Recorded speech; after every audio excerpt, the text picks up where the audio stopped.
Kinahihiligan mo din ba ang native chicken? Isa ba ito sa inyong inaalagaan sa likod ng bahay?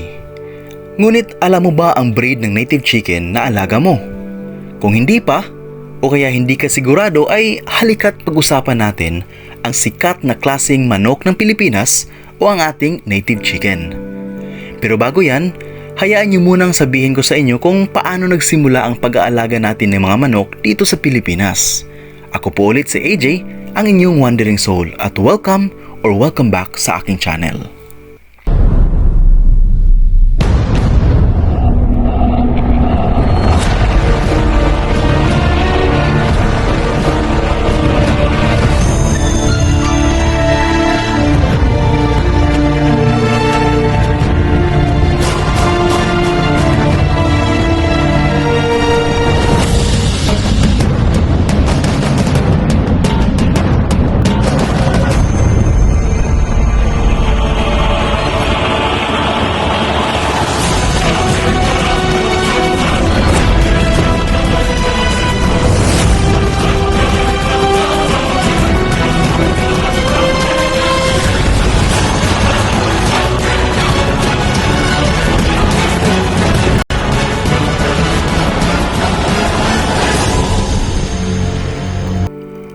Ang mga manok ay inaalagaan ng mga tao 4,000 years ago.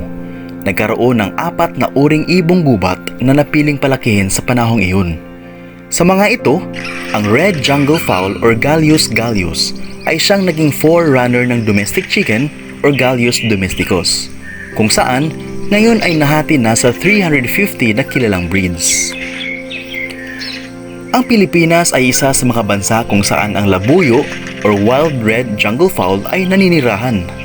At sa mga nakaraang siglo, ang breed na ito ay pinalahian ng mga imported breeds at nakabuo ng maraming major breeds.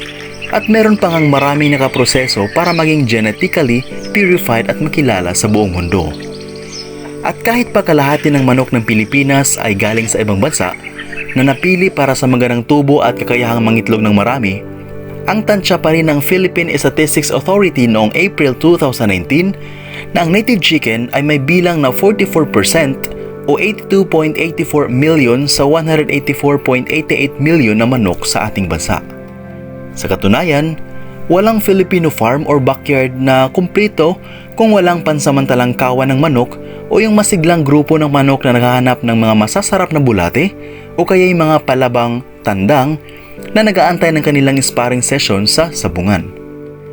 So pag sinabi nating native chicken, nagtitimbang ang bawat manok ng 1 to 2 kilos at nagsisimulang mangitlog sa bandang 5 to 6 months.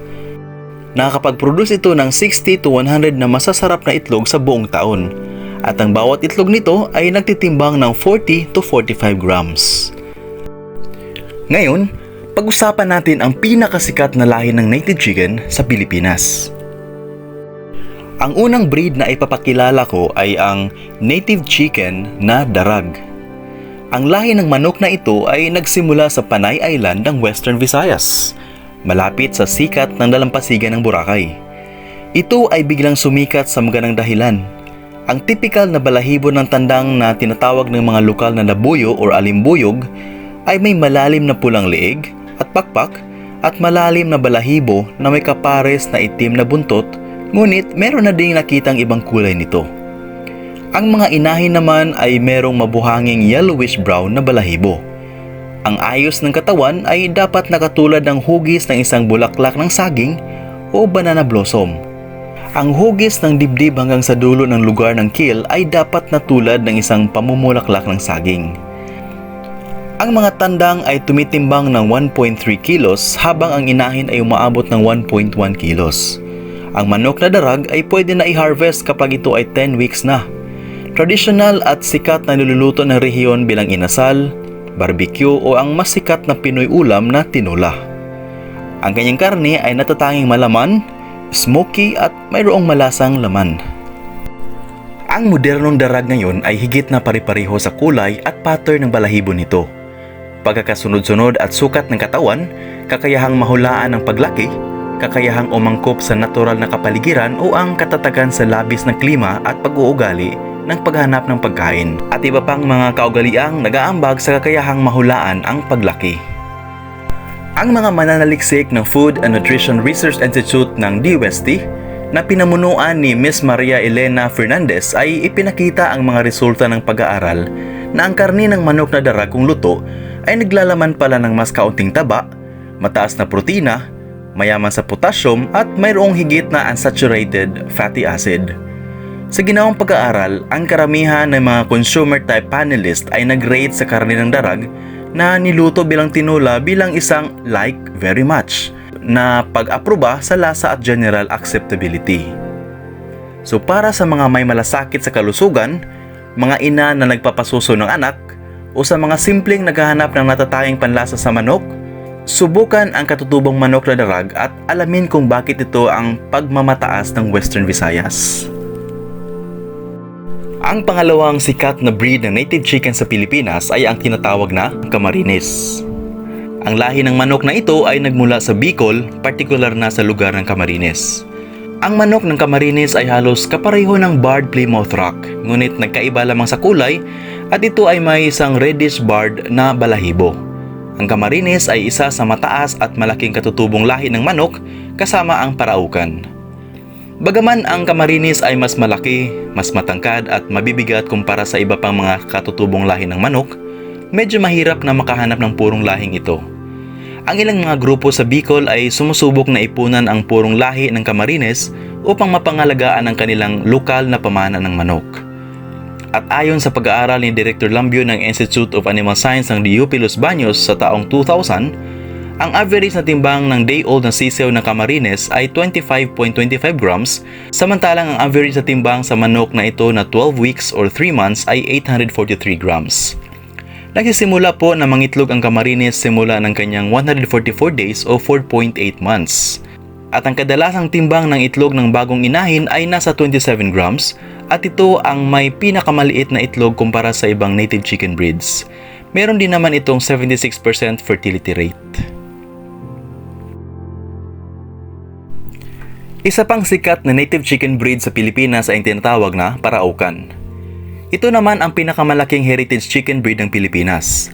Ang mga tandang ay tumitimbang na average na 2.5 kilos samantalang ang inahin ay 1.9 kilos. Ang breed na ito ay matatagpuan sa Palawan, especially sa mga bayan ng Brooks Point, Rojas, Puerto Princesa, San Rafael, Concepcion, Quezon at Rizal. Kadalasang may itim na kulay at may mahabang paa. Ginagamit ng mga sabungero ang laki ng Paraukan sa sabong at ito ang breed of choice ng Western Philippines. Mas malaking katawan, mas mahabang liig at mas malaking ulo kaysa sa ibang native chicken na breeds at marami ang nagtatampok ng kanyang mapusyaw na dilaw na paa at itim na buntot na may puting balahibo sa base.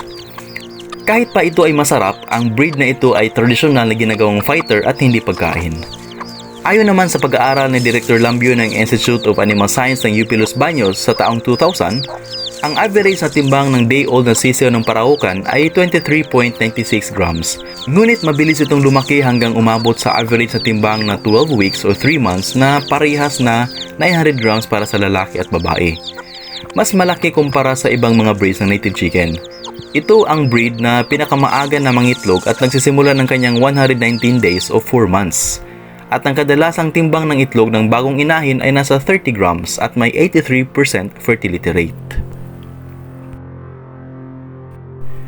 Isa pang sikat na native chicken breed sa Pilipinas ay ang tinatawag na Huluano. Ito ang ibang lahi ng manok na ginagamit din kadalasan sa pagsasabong. Ang Huluano ay mabigat na manok na nagmula sa Mindanao. Kilala din sa tawag na basilan. Ito ay mayroong nakakamangha at matibay na tindig at mayroon din natatanging postura na nagbibigay ng lamang laban sa kanyang kalaban. Ang mga tandang ay tumitimbang ng 2.2 kilos samantalang ang mga inahin ay 1.5 kilos. Ang tandang ay kulay deep orange na may nahingibabaw na itim na buntot at minsan bulok na puti. Ang payak na ulo nito ay mayroong P-comb pareho sa tandang at inahin. Ang mga Huluano na manok ay umaabot ng kilo pagdating nito ng 3 buwan. At ang pamahalaan ay kasalukuyang tinatangka para i-purify at i-refine ang bloodline ng breed na ito. Isa pang sikat na native chicken breed sa Pilipinas ay ang tinatawag na Banaba.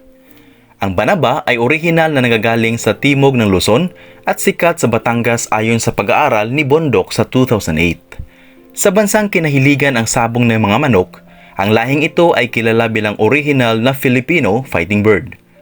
Ayon sa isang artikulo ni Leon Gardner tungkol sa sabong sa Pilipinas ay inilalarawan niya ang manok na ito bilang pinakasikat at pinakagustong panabong ng mga tao. Ito ay kulay pula na mayroong itim sa dibdib, itim na tuka, kulay abo o itim na paa at mga daliri sa paa, at may single comb na palong. Kapag magaling lumaban at marami nang naipanalong laban ay naibibenta ito ng mas mahal. So mga boss, iyon po ang pinakasikat na mga native chicken breeds sa Pilipinas. Ang bansa natin ay meron pang maraming breeds kasama na ang Bisaya, Boholano at Zampen. Ito at ang iba pang mga native na manok ay nagbibigay ng ilang advantages sa mga poultry operators. At boss, kung tatanungin kita, ano-ano nga ba ang mga heritage chicken breeds or native chicken na iyong nasubukan at naalagaan mo o kaya naipanalo sa sabong? Share mo naman yan boss, comment ka dyan sa baba. Maraming salamat po sa mga inyong panunood at naway nasiyahan din kayo sa inyong mga bagong kaalaman. Hanggang kasusunod, ako pa rin si AJ, ang Umwandiring Soul. At kung gusto nyong malaman ang ibang mga videos, paki-explore na lang po, marami-rami na rin mga videos na andyan sa aking channel. Mag-iingat po tayong lahat at God bless at see you sa susunod na aking mga vlogs.